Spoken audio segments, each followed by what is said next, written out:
예수께서 그 아버지에게 물으시되 언제부터 이렇게 되었느냐 하시니 이르되 어릴 때부터니이다. 귀신이 그를 죽이려고 불과 물에 자주 던졌나이다. 그러나 무엇을 하실 수 있거든 우리를 불쌍히 여기사 도와주옵소서. 예수께서 이르시되 할 수 있거든이 무슨 말이냐. 믿는 자에게는 능히 하지 못할 일이 없느니라 하시니 곧 그 아이의 아버지가 소리를 질러 이르되 내가 믿나이다. 나의 믿음 없는 것을 도와주소서 하더라. 아멘.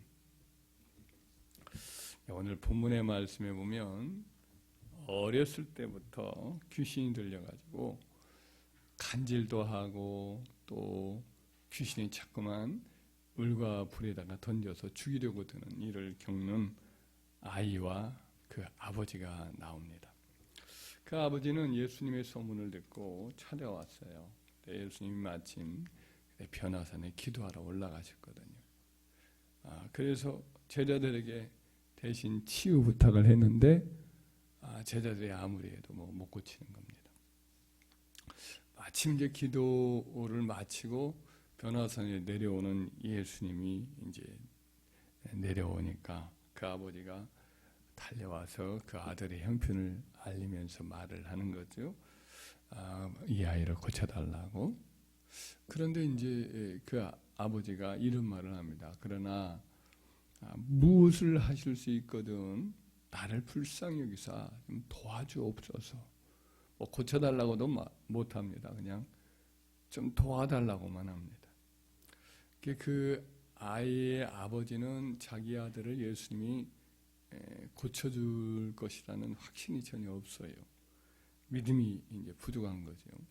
그래서 예수님이 그의 믿음이 부족함을 보고 믿음 없음을 보고 이렇게 이야기를 합니다. 할 수 있거든요. 무슨 말이냐. 믿는 자에게는 능히 하지 못할 일이 없느니라. 불가능이 없다. 믿기만 하면 어떤 병이라도 어떤 귀신도 다 쫓겨나고 고쳐진다. 믿어라. 이렇게 말씀했어요. 그랬더니 그 아이의 아버지가 그 말씀의 말귀를 알아듣고는 내가 믿나이다. 그런데도 자기 속에는 믿음이 없으니까 나의 믿음 없는 것을 도와주옵소서라고 그렇게 예수님한테 호소를 하죠.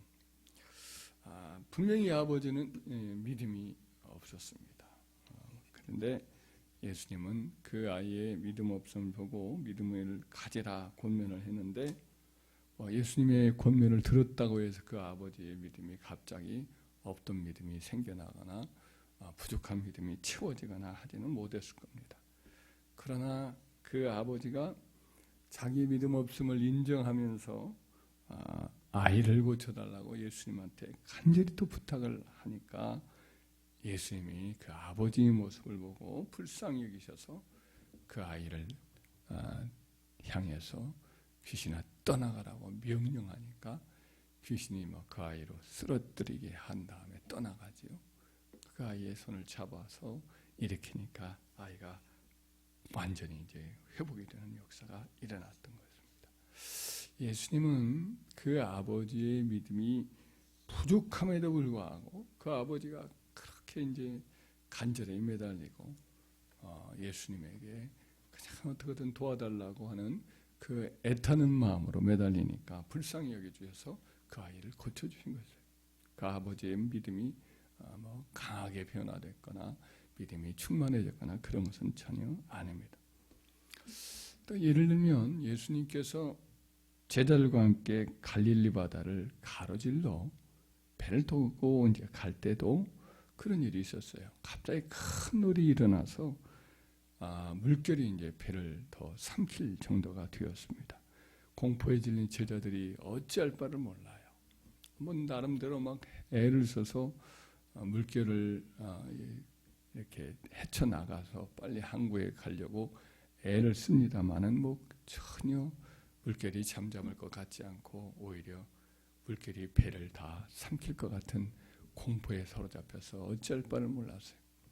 아무리도 안 되니까 이제 배가 이제 뒤집힐 것 같으니까 주무시는 예수님은 배 타자마자 주무셨는데 주무신 예수님에게 그때서야 막 달려가가지고 예수님 구원해 주세요. 우리가 죽겠나이다 라고 예수님을 흔들어 깨우게 됩니다. 예수님께서 이르시기를 어찌하여 무서워하느냐 믿음이 작은 자들아 라고 꾸짖었습니다. 그리고 나서 일어나셔서 바람과 바다를 향하여 꾸짖었어요. 고요하라 잠잠하라. 그러자 그 거대한 파도, 집체 같은 파도가 순간 아주 잔잔해지는 거예요. 갑자기 스르르 꺼지고 바람도 뭐 그렇게 거세게 불던 소리 내며 불던 바람도 그 순간 소리를 멈추고 뚝하니 그치는 거예요. 자, 이 제자들이 뭐 이렇게 믿음이 생겨가지고 믿음이 있어가지고 예수님에게 이렇게 기도 부탁을 한 게 아니거든요. 그냥 믿음 없이 뭐 어떻게든 예수님을 뭐 죽게 되겠으니까 흔들어 깨워보자고 이렇게 깨웠을 때 예수님이 믿음이 적은 자들아 어찌하여 무서워하느냐라고 책망을 한단 말이죠. 하여튼 예수님 흔들어 깨우려고 막 몸부림치는 그 행위를 통해서 예수님이 불쌍히 여겨주시고 기도를 도와주시고 조치를 해주신 거죠. 그런 예는 초대교회 때 헤롯 아그리파 1세 때에 베드로가 옥에 갇혔을 때 일어났던 일도 마찬가지입니다.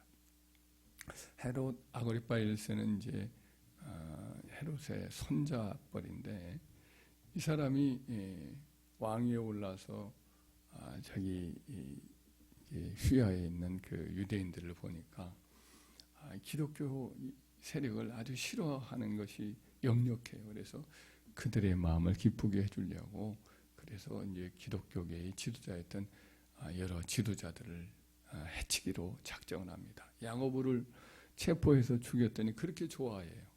그래서 베드로를 잡으면 또 얼마나 좋을까 해서 베드로를 또 체포를 해서 옥에 가두었습니다. 그래가지고 명절이 지난 다음에 그를 이제 공중 앞에 데리고 나와가지고 죽이려고 그렇게 해서 시간을 다 보내고 있다가 내일이면 이제 죽일 때예요. 근데 교회는 어떻게든 이제 지난번에 야고보도 이뤘는데 또 베드로까지 이룰 수 없으니 하나님 도와달라고 하면서 그렇게 모여서 기도를 하는 겁니다. 이제 내일이면 이제 처형장으로 베드로가 끌려갈 상황이 되었습니다. 그래서 성도들은 그냥 철야기도를 하는 거죠. 철야기도를 하는데 그날 천사가 나타났어요. 그래서 이 자기를 완전히 그 베드로를 결박을 하고 4명씩 조를 짜가지고 그를 감시를 하는데 아마 뭐 그 사람들이 잠깐 졸았거나 했겠죠. 졸게 만들고 천사가 나타나서 그 결박을 풀어버려요. 그리고 신발을 들매라 신발을 들게 만들고 그랬더니 감옥문이 열리고 2차 감옥문이 열리고 또 밖으로 나왔다가 보니까 감옥 전체의 철제 문이 또 활짝 열리는 거예요. 그래서 그냥 그 신발 들고 나와가지고 가만히 거리까지 나오니까 갑자기 그 천사가 사라져요. 천사인 줄도 몰랐죠. 그 천사가 사라지고 나서야 그냥 꿈인지 생시인지 몰랐는데 생시였구나. 하나님이 나를 구원하셨구나.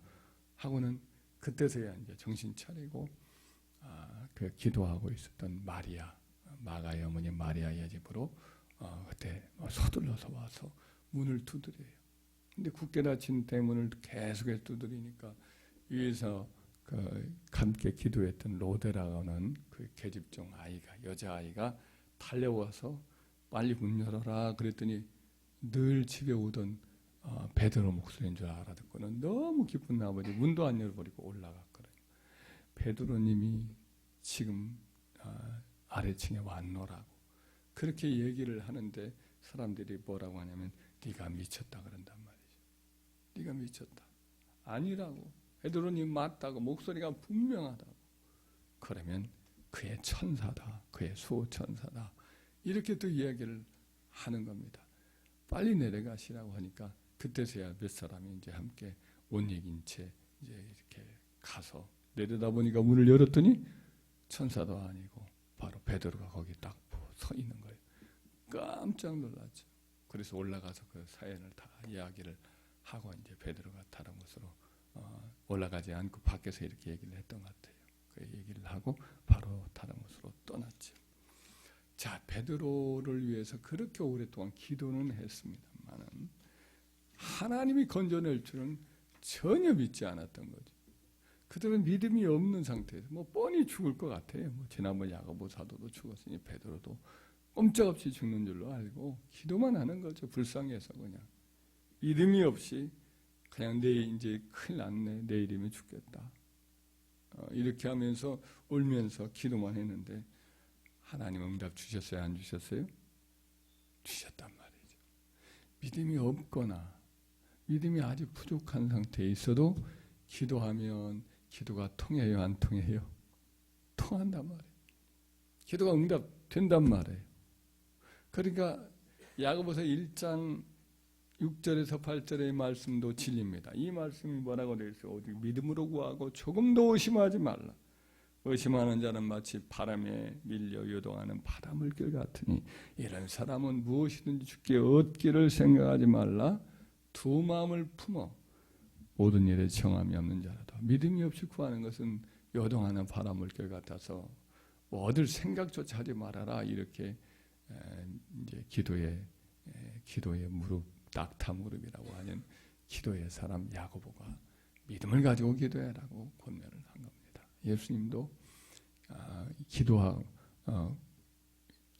구한 것은 받은 줄로 믿어라. 그러면 그대로 되리라.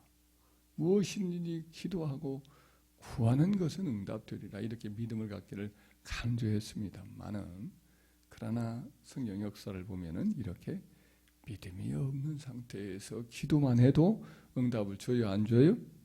하나님 불쌍하시니까 불쌍히 여기시고 믿음이 없지만은 부족하지만은 그럼에도 불구하고 주님께 매달리고 주님을 흔들어 깨우고 큰 주님 앞에 밤을 새고 그러면 도와주시더라는 거죠. 믿음이 없는 상태에서 그래도 무조건 그럴수록 더 매달려야 돼요. 그럴수록 주님 앞에도 매달려서 문제를 해결해달라고 때를 쓰고 그렇게 되면 그 사람의 그 모습을 보고 불쌍히 여기시고 도와주시고 응답 주심으로 없던 믿음도 생기게 만들어 주시는 분이 우리 하나님인 줄 믿습니다.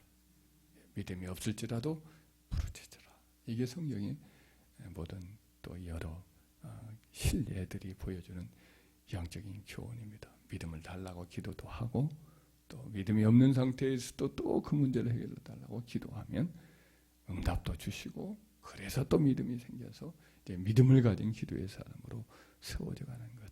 이것이 하나님이 우리를 해서 우리를 통해서 일하시는 또 방식이니까 우리가 믿음이 좀 부족할 수가 있을지라도 그럼에도 불구하고 기도를 패하지 말고 그럴수록 더 매달려 문제 해결할 때까지 그냥 기도하는 저와 여러분 되어서 은혜 받고 믿음의 사람이 되기를 주의 이름으로 축원합니다.